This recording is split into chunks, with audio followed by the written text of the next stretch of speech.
আসসালামু আলাইকুম। Religious mindset সিরিজের দ্বিতীয় বই নবীর প্রজ্ঞা কি বলার কথা কি বলছি।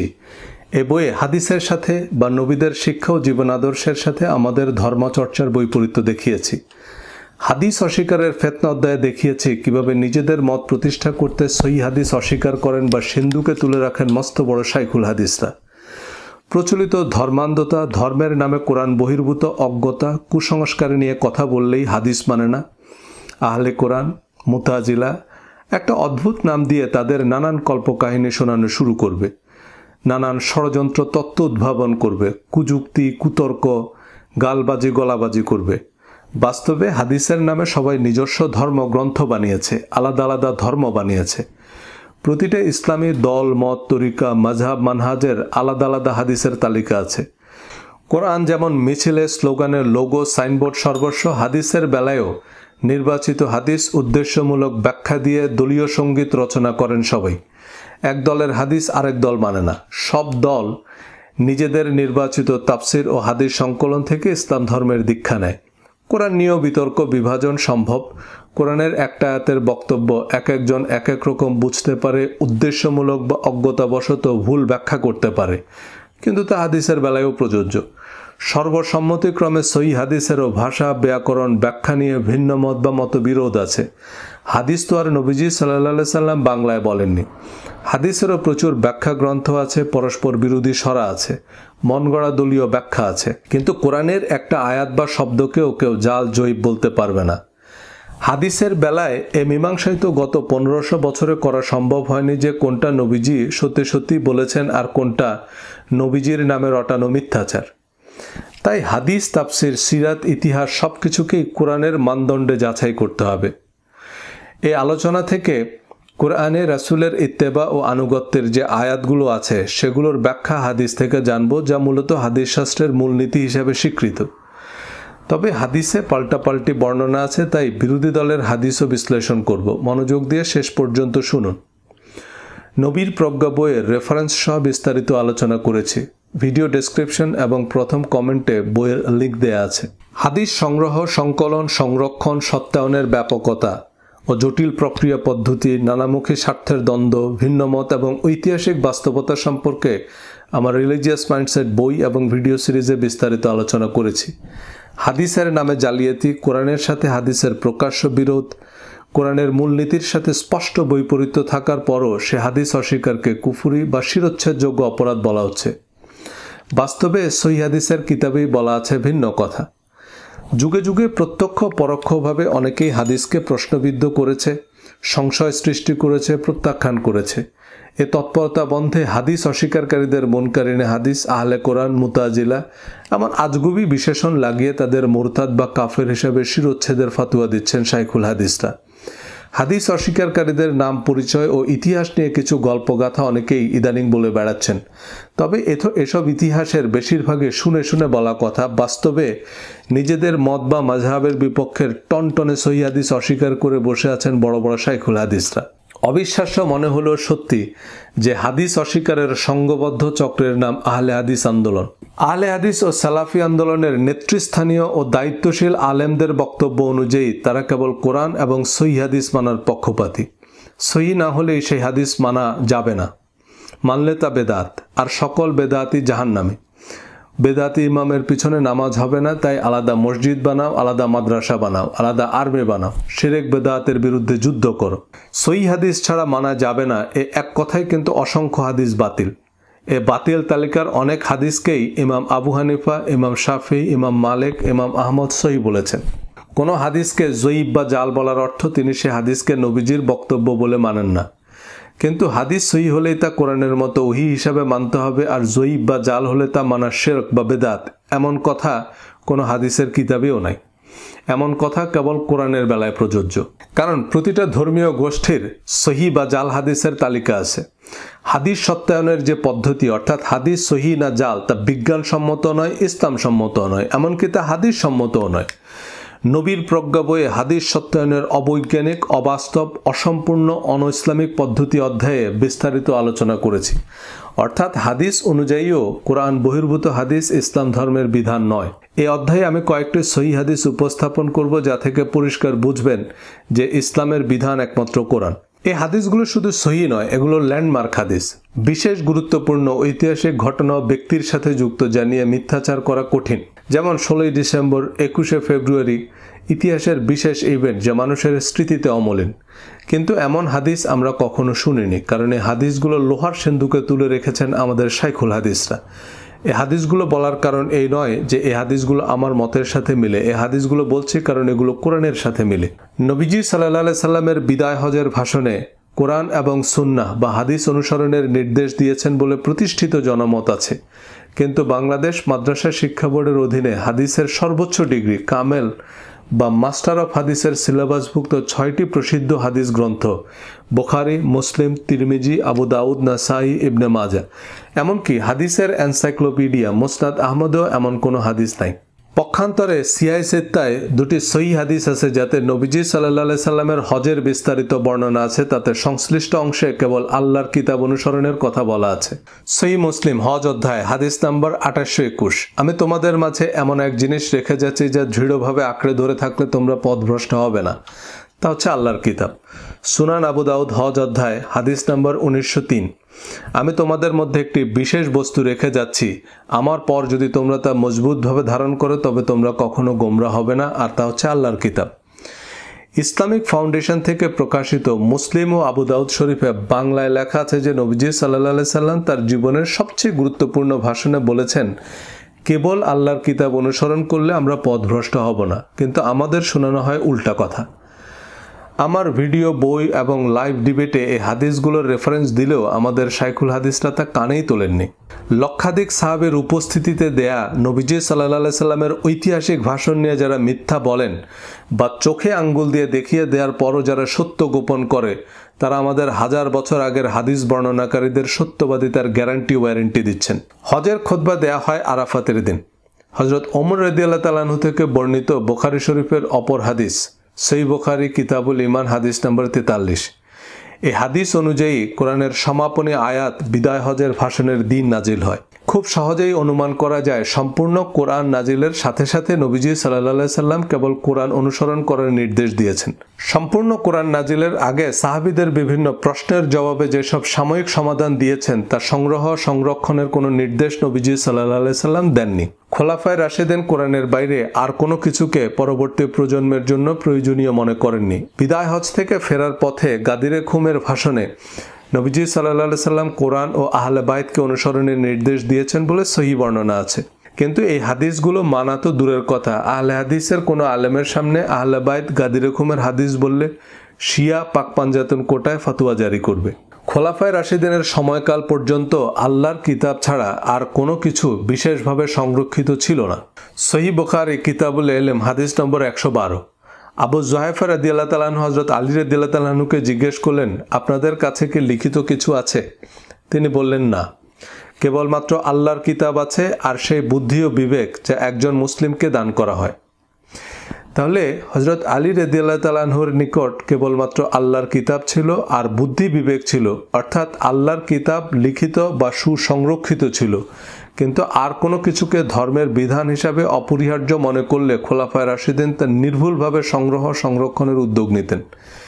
এই হাদিসের শেষাংশে বলা হয়েছে যে হযরত আলী রাদিয়াল্লাহু তাআলা আনহু এর নিকট একটি সহিফা বা চিরকুট ছিল, যাতে কোরআনের সাথে সাংঘর্ষিক একটি বিধান ছিল যে কোনো মুসলিম অমুসলিমকে হত্যা করলে তার বিচার হবে না।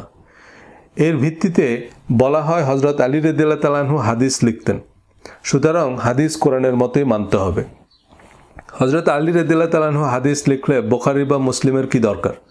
হযরত আলীর চেয়ে হযরত আবু হুরায়রা, আবু সাঈদ খুদরি বিশ্বস্ত বা বেশি হাদিস জানতেন?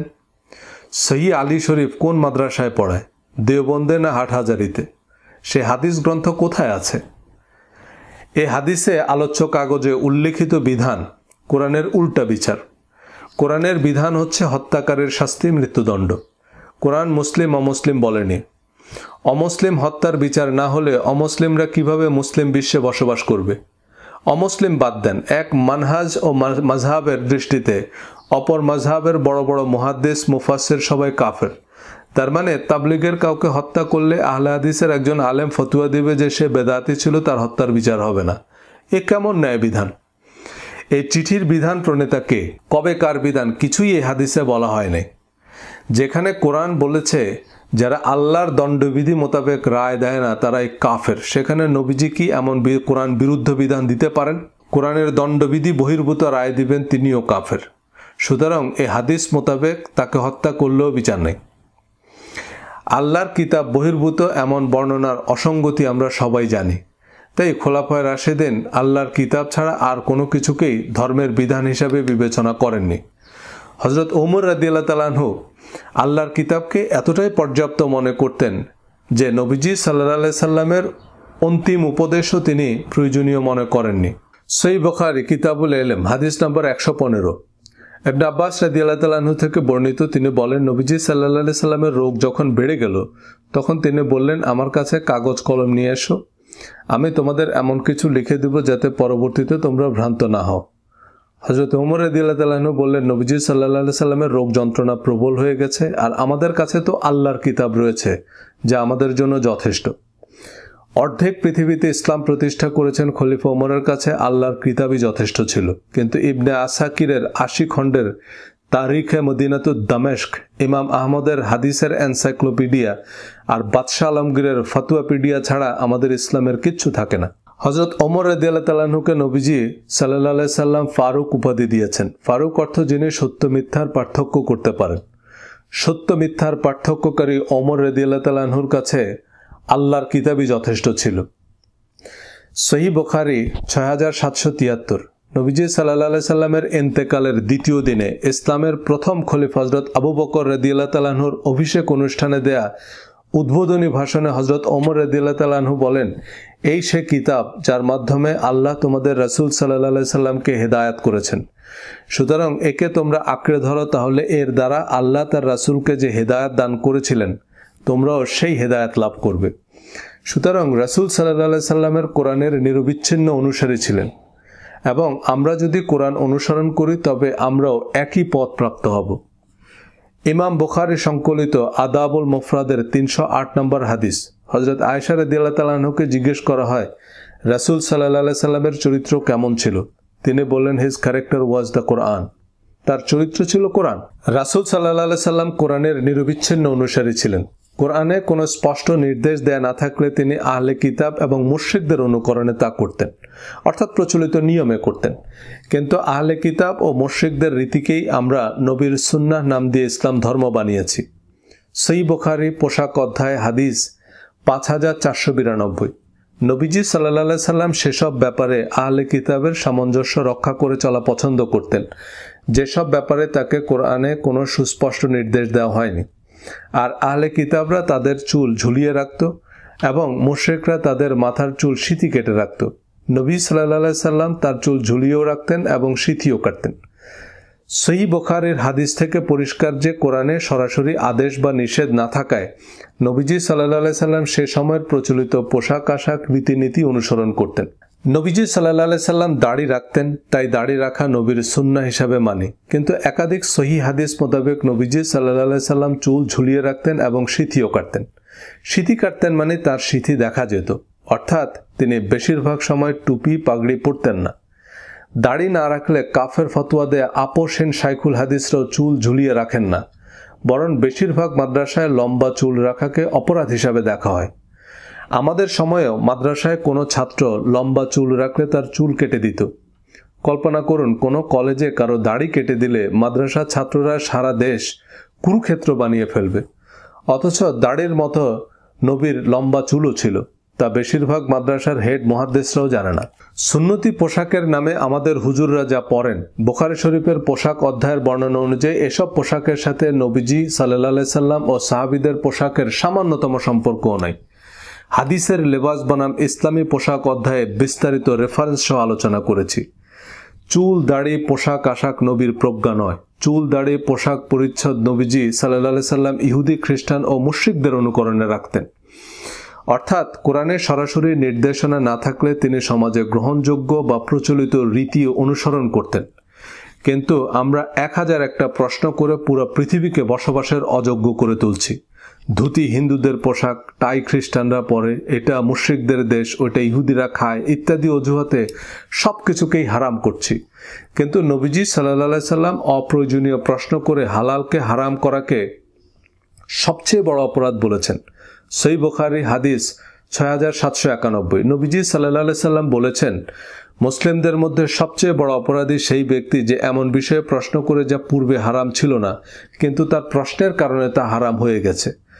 অপ্রয়োজনীয় প্রশ্ন করে হালালকে হারাম বানানো প্রশ্নকর্তাকে নবীজি সাল্লাল্লাহু আলাইহি সাল্লাম মুসলিমদের মধ্যে সবচেয়ে বড় অপরাধী বলেছেন। কিন্তু আমাদের ফুকাহায়ে কেরাম প্রশ্নের দোকান নিয়ে বসেন।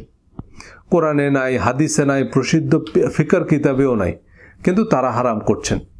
কিন্তু আল্লাহর কিতাবে হারাম বলা হয়নি এমন কোনো কিছুকে রাসূল সাল্লাল্লাহু আলাইহি সাল্লাম হারাম বলেননি। উসুলুল কাফির হাদিস, নবীজি সাল্লাল্লাহু আলাইহি সাল্লাম একবার মিনায় একটি ভাষণে বলেছেন, হে মানুষরা, তোমরা যদি আমার সম্পর্কে এমন কিছু শুনো যে আল্লাহর কিতাবের সাথে সম্মত, তবে তা আমি বলেছি। আর যদি এমন কিছু শুনো যে আল্লাহর কিতাবের সাথে সাংঘর্ষিক, তাহলে তা আমি কখনোই বলিনি। উসুলুল কাফির কোনো হাদিস আমাদের সালাফি সুন্নি আলেমরা মানেও না, জানেও না, কারণ এটা শিয়াদের বুখারী শরীফ। আমাদের দেশে শিয়ারা সংখ্যায় খুব কম, ব্যক্তিগত নিরাপত্তার ভয়ে তারা নিজেদের পরিচয় দেয় না।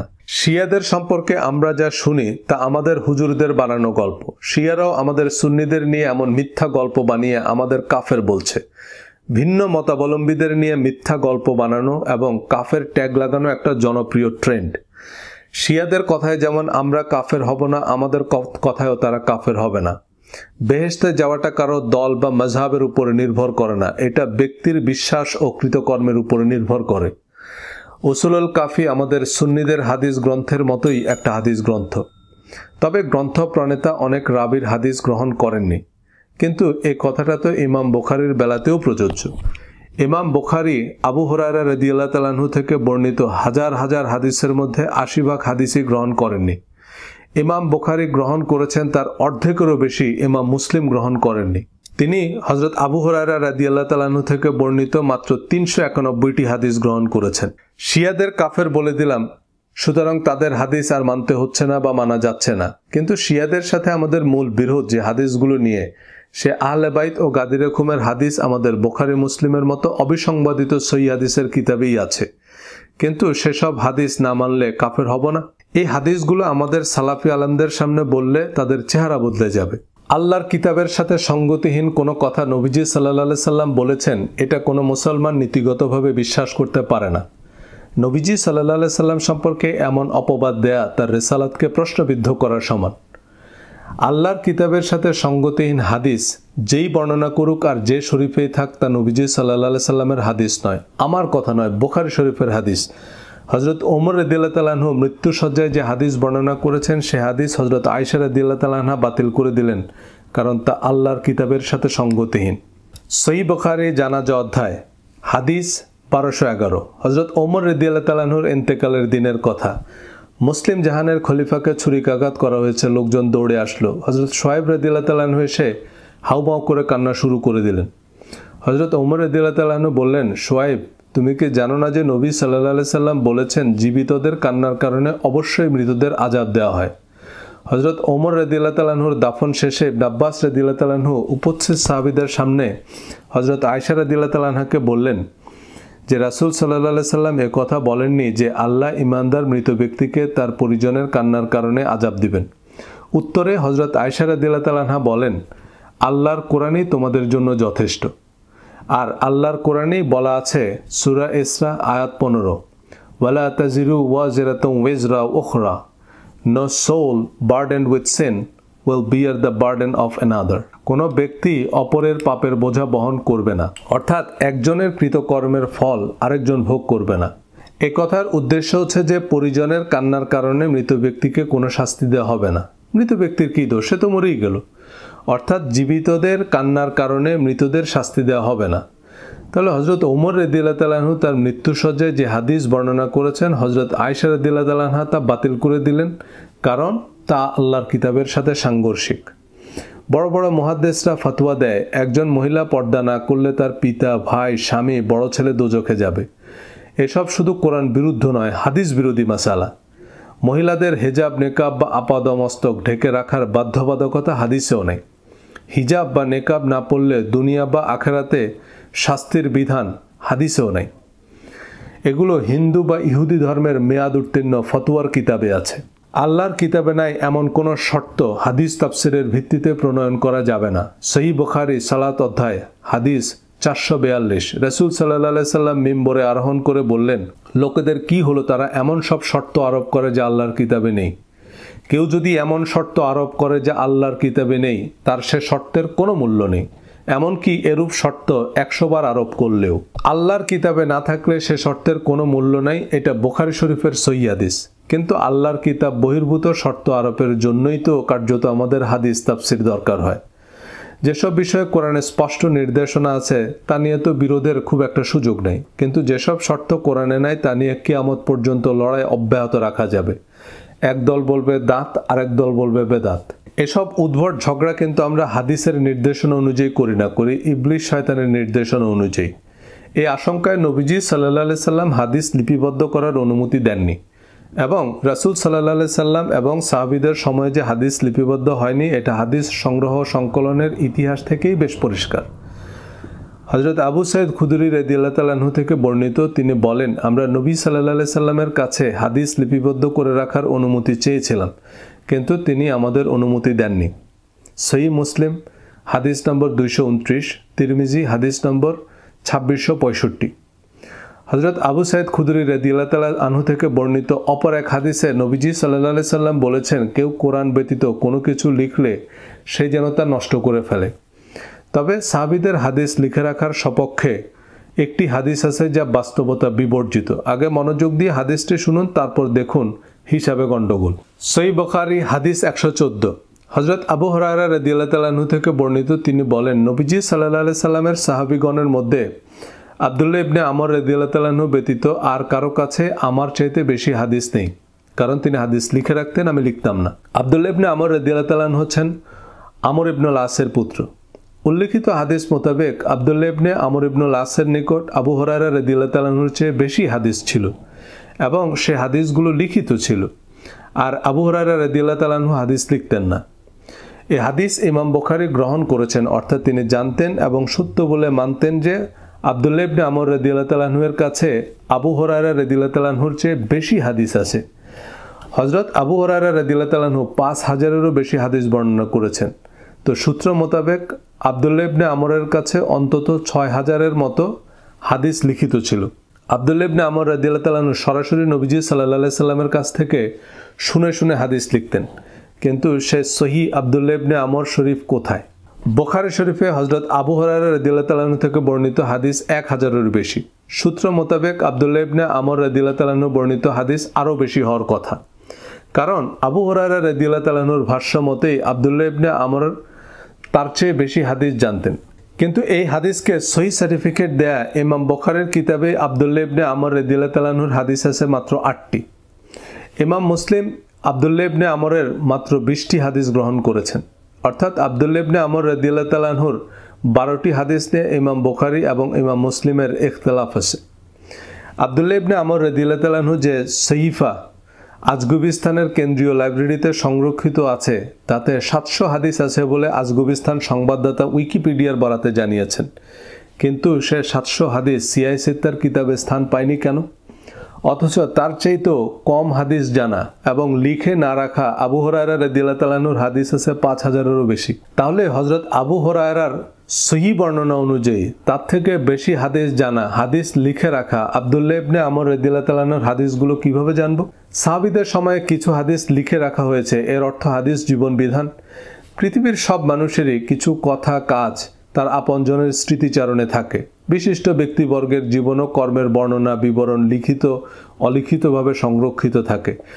নবীজি সাল্লাল্লাহু আলাইহি সাল্লামের মতো মহামানবের জীবন ও কর্মের বর্ণনা তার একনিষ্ঠ সাহাবীদের বর্ণনায় থাকবে, এটা স্বাভাবিক।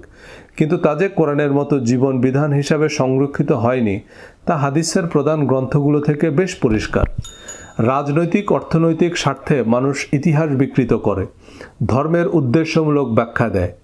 আমাদের জাতীয় রাজনীতিতে মুক্তিযুদ্ধের গুরুত্বপূর্ণ ভূমিকা আছে, তাই মুক্তিযুদ্ধের ইতিহাস বিকৃতির উল্লেখযোগ্য প্রচেষ্টাও আছে। হাদিস সংকলনের সময়কালে ইসলাম ছিল বৈশ্বিক পরাশক্তি। ক্ষমতার দ্বন্দ্বে লক্ষ লক্ষ মুসলমানকে হত্যা করা হয় যে যুগে, সে যুগে হাদিস অবিকৃত থাকবে?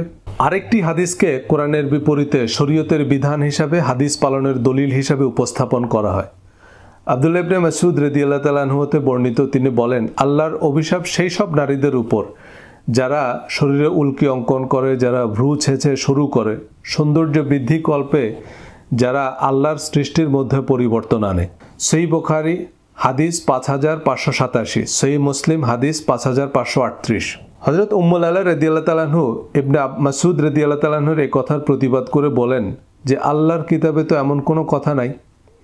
ইবনে মাসউদ রাদিয়াল্লাহু তাআলা আনহু তখন বলেন, আমি কি তাকে অভিসম্পাত করব না যাকে আল্লাহ রাসূল সাল্লাল্লাহু আলাইহি সাল্লাম অভিসম্পাত করেছেন?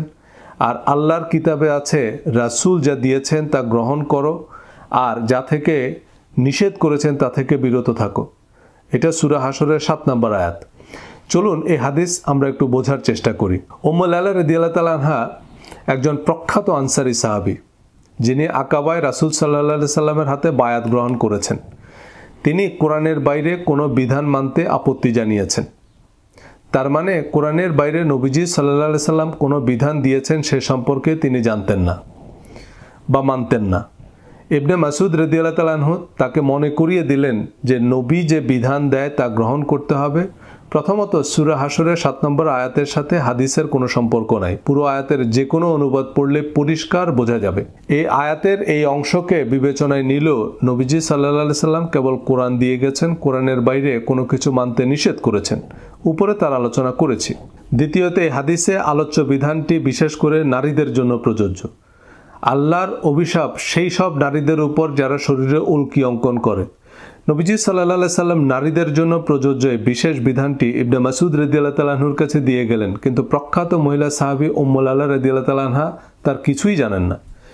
কিয়ামত পর্যন্ত সকল উম্মতের জন্য প্রযোজ্য একটা বিধান কিভাবে একজন সাহাবী জানেন, কিন্তু যার জন্য প্রযোজ্য সে মহিলা সাহাবী জানেন না? এটা কেমন রেসালাত? রেসালাত হচ্ছে আল্লাহর বিধান যথাযথভাবে পৌঁছে দেয়া, এবং তার বাস্তব উদাহরণ হচ্ছে কোরআন। শব্দ বাক্য অবিকৃতভাবে তিনি তা পৌঁছে দিয়েছেন। হাজার বছরের বিশ্ব পরিক্রমায় যাতে কোনো পরিবর্তন নেই। বাংলাদেশ আহলে হাদিস আন্দোলনের প্রতিষ্ঠাতা ডক্টর আসাদুল্লাহ গালিব হাদিসের প্রমাণিকতা বইয়ে একটি হাদিস উল্লেখ করেছেন। হযরত রাফে রাদিয়াল্লাহু তাআলা আনহু থেকে বর্ণিত, রাসূল সাল্লাল্লাহু আলাইহি সাল্লাম বলেছেন, আমি যেন তোমাদের এরূপ না দেখি যে তার কাছে আমার কোনো আদেশ বা নিষেধ পৌঁছালে সে বলবে যে আমি এসবের কিছুই জানি না, যা আল্লাহর কিতাবে পাবো তারই আমরা অনুসরণ করব। এই হাদিস শায়খ আলবানী এবং আহলে হাদিসের শায়খরা সহিহ বলেছেন, তবে বুখারী মুসলিমের মতো অবিসংবাদিত সহিহ হাদিসের কিতাবে নাই। এই হাদিসের ব্যাখ্যায় তিনি বলেছেন যে মুসলমানদের মধ্যে একদল হাদিসকে অগ্রাহ্য করবে, কেবল কোরআন অনুসরণ করবে। ওইসব লোকেরা হবে বিলাসী ও দুনিয়াদার।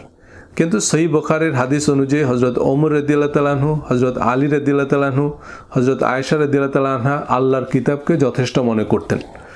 শুধু মনে করা নয়, প্রধান সাহাবীরা উল্লেখযোগ্য পরিমাণ হাদিস বর্ণনাও করেননি। সিয়ায়ে সিত্তায় হযরত ওসমান রাদিয়াল্লাহু তাআলা আনহু থেকে বর্ণিত হাদিস হাতে গোনা যাবে। হাদিসের প্রামাণিকতার প্রণেতারা এর ব্যাখ্যা হিসাবে বলেছেন যে নবীজি সাল্লাল্লাহু আলাইহি সাল্লামের নামে মিথ্যাচারের পরিণতির ভয়ে হযরত ওসমান রাদিয়াল্লাহু তাআলা আনহু হাদিস বর্ণনা করেননি। এই বক্তব্যকে সত্য হিসেবে বিবেচনা করলে নবীজির অন্যতম প্রধান সহচর হযরত ওসমান রাদিয়াল্লাহু তাআলা আনহু 23 বছর নবীজির সান্নিধ্যে থেকেও কোনো শব্দ বাক্য ভুল হতে পারে এই আশঙ্কায় নবীজি সাল্লাল্লাহু আলাইহি সাল্লামের হাদিস বর্ণনার স্পর্ধা দেখাননি। কিন্তু আমরা 1500 বছর পর বসে হাদিসের গ্যারান্টি ওয়ারেন্টি দিচ্ছি কোন সাহসে? তবে হাদিসের কিতাবেও নবীজির প্রজ্ঞা ও দূরদর্শিতার বিবরণ আছে। হাদিসের প্রয়োজনও আছে। সিরাত, ইতিহাস, ভাষা, সাহিত্য সব কিছুরই প্রয়োজন আছে, কিন্তু এর কোনো কিছুই অকাট্য, চিরন্তন বা ধর্মের বিধান নয়। কোরআন বহির্ভূত কোনো সাহিত্যকে পাইকারি হারে কেউ গ্রহণ বা বর্জন করেনি। হাদিস মানে না, মাযহাব মানে না, পীর মানে না ইত্যাদি শুধুই ট্যাগ বা লেভেল।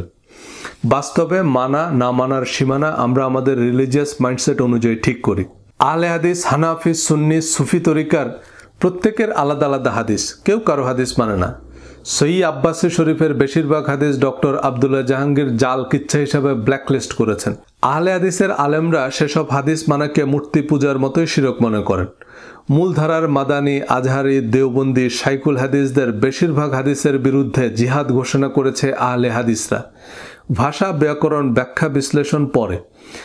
এটা হাদিস না হাওয়াই মিঠাই, এ নিয়ে বিতর্কের দুই পক্ষেই হাজার হাজার মাদানী, আজহারি, শাইখুল হাদিস। তো আমরা কার খালু? আর শুধু হাদিস মানলেই হবে? মূলধারার ধর্মীয় শিক্ষাক্রম অনুযায়ী শরীয়তের উৎস 4টি: কোরআন, হাদিস, ইজমা, কিয়াস। এই ইজমা কিয়াস মানে আলেমদের ফতোয়া বা মত, যা মাযহাব নামে পরিচিত। হাদিস মানা, মাযহাব মানার কুতর্ক ভিডিওতে আলোচনা করব এই মাযহাব মানা না মানার এপিট ওপিট নিয়ে। সবাই ভালো থাকবেন, ধন্যবাদ, আসসালামু আলাইকুম।